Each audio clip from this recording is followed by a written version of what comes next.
তো 10 মিনিটে কিভাবে একদম ঘরোয়া 3টে উপকরণ দিয়ে এত সুন্দর একটা গাজরের হালুয়ার রেসিপি আজকে আপনাদের তৈরি করে দেখাবো।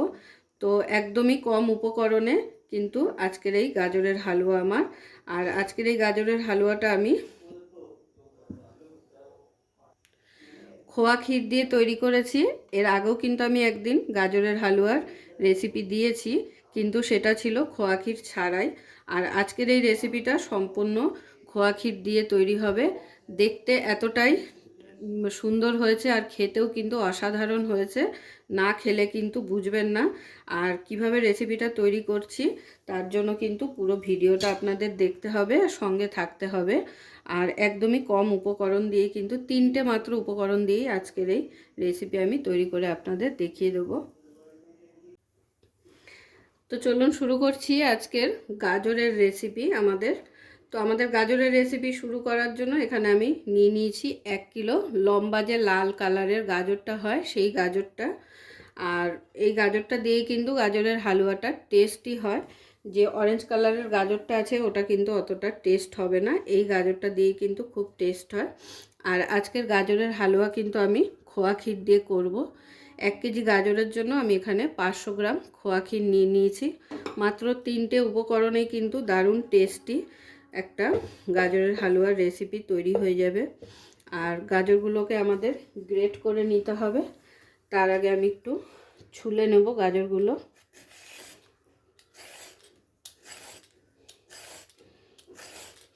এর আগেও কিন্তু আমার চ্যানেলে গাজরের হালুয়ার রেসিপি দেওয়া আছে, কিন্তু সেইটাতে আমি খোয়া ক্ষীর অ্যাড করিনি। আজকে খোয়া ক্ষীর দিয়ে তৈরি করব।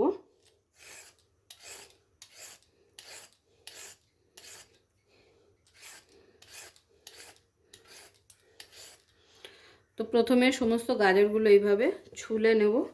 নেওয়ার পরে খুব ভালো করে গ্রেট করে নিতে হবে আমাদের।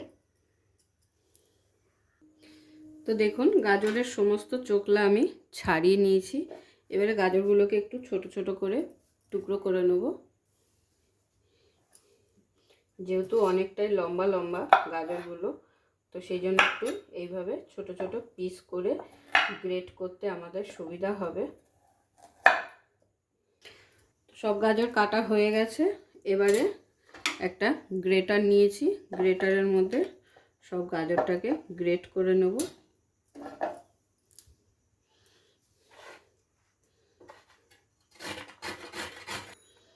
তো এইভাবে সমস্ত গাজরটা আমরা গ্রেট করে ফেলব। তাহলে আমার সমস্ত গাজর কিন্তু গ্রেট করে নেওয়া হয়ে গেছে। দেখুন খুব মিহিভাবে কিন্তু গ্রেটটা হয়েছে, দেখে আশা করি বুঝতেই পারছেন। তাহলে চলে যাব পরের প্রসেসে। এবারে শুরু করে দেবো রেসিপিটা। তো এবারে শুরু করছি রেসিপিটা। কড়াই এখানে বসিয়ে দিয়েছি গ্যাস ধরিয়ে। কড়াইতে দিয়ে দেবো প্রথমে ঘি।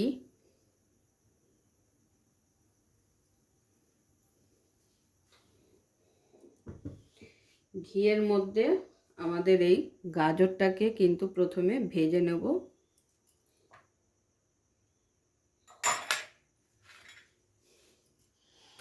তো ঘিটা হালকা গরমও হয়ে গেছে। দিয়ে দিচ্ছি ঘিয়ের মধ্যে গাজরগুলো।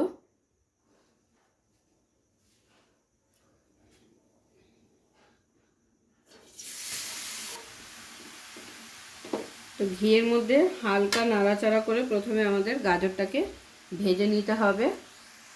তো দেখুন ঘিয়ের মধ্যে হালকা নাড়াচাড়া করে ভেজে নেওয়ার পরে এবারে কিন্তু আমি এটাকে ঢাকনা চাপা দিয়ে একটু গ্যাসের ফ্লেমটাকে লোতে করে কিছুক্ষণ এটাকে প্রথমে একটু ভাপাতে দেব।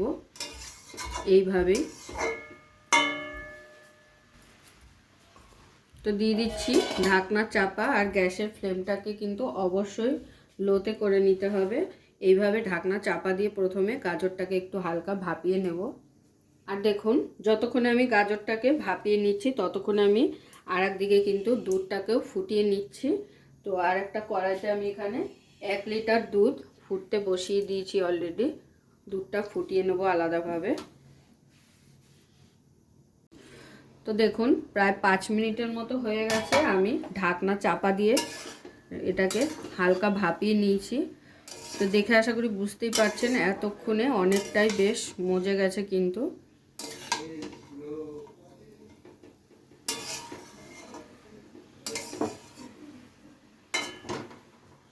আরও একটু ভাপিয়ে নেব, তারপরে কিন্তু এখানে আমি দুধ অ্যাড করে দেব।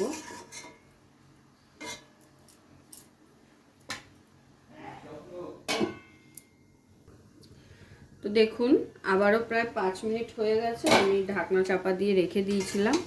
আর ঘিয়ের মধ্যে কিন্তু খুব ভালো করে ভেজে নিয়েছি। আর এতক্ষণে কিন্তু এইভাবেই ঢাকনা চাপা দিয়ে আমি খুব সুন্দরভাবে গাজরগুলোকে ভাপিয়ে নিয়েছি আর ভেজেও নিয়েছি।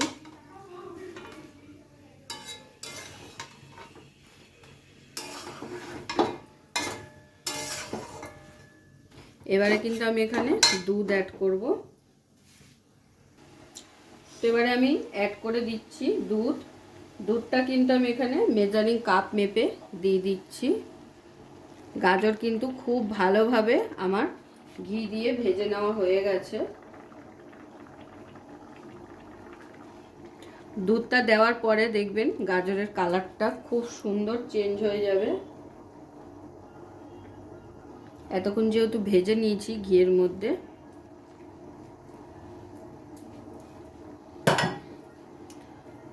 তো 1 কেজি গাজরের জন্য আমি এখানে 3 কাপ দুধ দিয়ে দিলাম। এবারে খুব ভালো করে দুধের সাথে আবারও একবার আমাদের ফুটিয়ে নিতে হবে, যতক্ষণে না দুধটা একটু টেনে আসছে। তো দেখুন দুধটা দেওয়ার সাথে সাথে কিন্তু গাজরের কালারটা একদমই চেঞ্জ হয়ে গেল।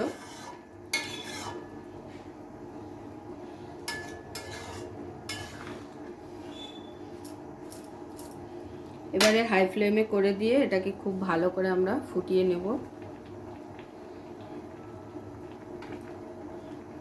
দেখুন দুধটা দেওয়ার পরে নাড়তে নাড়তে দুধ কিন্তু আমার প্রায় টেনে গেছে। আর একটু টেনে গেলেই কিন্তু আমি এখানে এবারে মিষ্টিটা অ্যাড করে দেবো।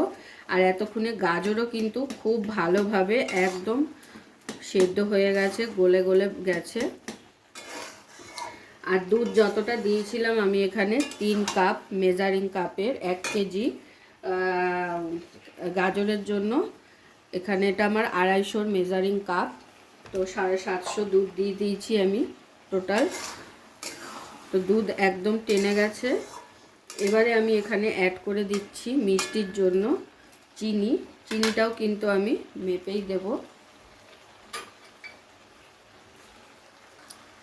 তো প্রথমে দিয়ে দিচ্ছি 125 ml এর মতো মিষ্টি, আরও 1 কাপ দিয়ে দেবো।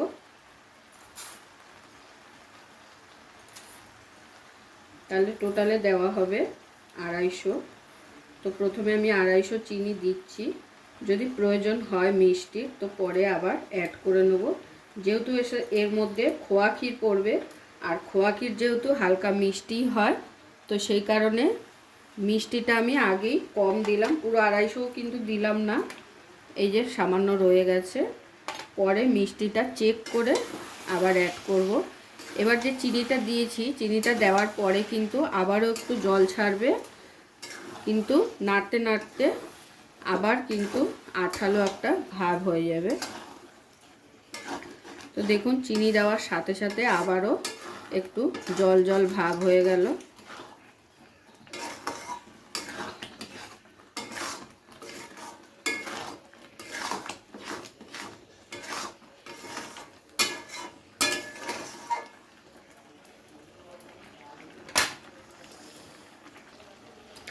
তো আবারও প্রায় 5 থেকে 7 মিনিট আমি খুব ভালো করে নাড়াচাড়া করে নিয়েছি। দেখুন চিনিটা দেওয়ার পরে যে পরিমাণে জলটা ছেড়েছিল সেই জলটা কিন্তু অনেকটাই টেনে গেছে। এবারে আমি এখানে অ্যাড করে নেব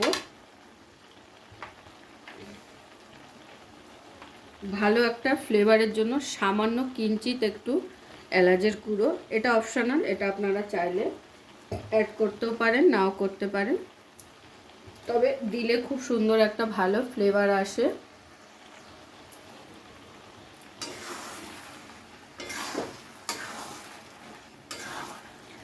আর সঙ্গে দিয়ে দেবো কিছু ড্রাই ফ্রুটস। দিয়ে দিচ্ছি আনমোল বাদাম, কাজু বাদাম, কিছুটা কাজু বাদাম আমি রেখে দিচ্ছি ওপর দিয়ে একটু গার্নিশের জন্য।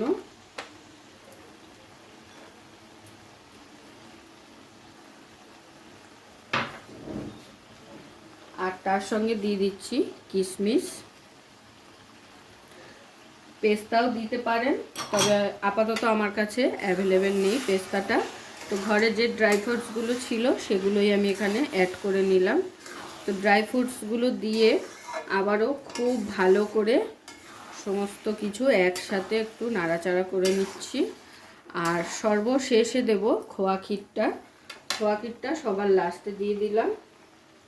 খোয়া ক্ষীরটা দেওয়ার পরে একটু হালকা নাড়াচাড়া করে আমরা এটাকে স্ট্যান্ডিং টাইমে রাখবো কিছুক্ষণ।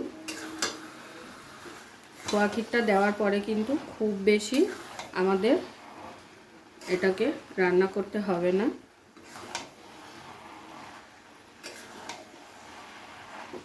খুব ভালো করে গাজরের সাথে মিশিয়ে নিতে হবে।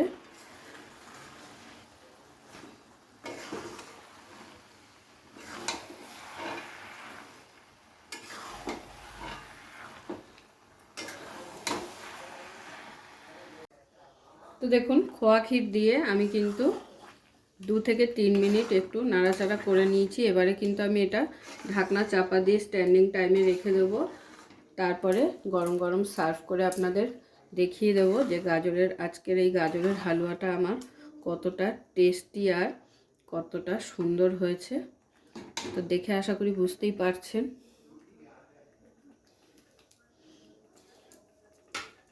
তাহলে আমি এবার গ্যাসটা অফ করে স্ট্যান্ডিং টাইমে রেখে দিলাম।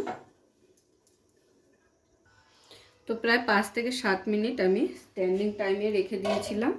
এবারে কিন্তু আমি গরম গরম প্লেটে সার্ভ করে দেখিয়ে দেব আজকের আমার গাজরের হালুয়া। তো আজকের আমার এই গাজরের হালুয়ার রেসিপি অবশ্যই আপনাদের ভালো লেগেছে। আর যদি ভালো লেগে থাকে তাহলে প্রতিবারের মতো লাইক কমেন্ট শেয়ার করতে কিন্তু ভুলবেন না। তাহলে চলুন এবারে গরম গরম প্লেটে সার্ভ করে নেওয়া যাক। তো গাজরের হালুয়া আমার একদম রেডি। এবারে আমি ওপর থেকে একটু ড্রাই ফ্রুটস রেখেছিলাম, সেটা হলো কাজু বাদাম, আর কিছু কিন্তু রাখিনি। হালকা ওটা একটু ওপর থেকে দিয়ে দিচ্ছি গার্নিশের জন্য। অপশনাল, এটা না চাইলে না দিতে পারেন, একটু জাস্ট দেখতে ভালো লাগার জন্য দিয়ে দিচ্ছি।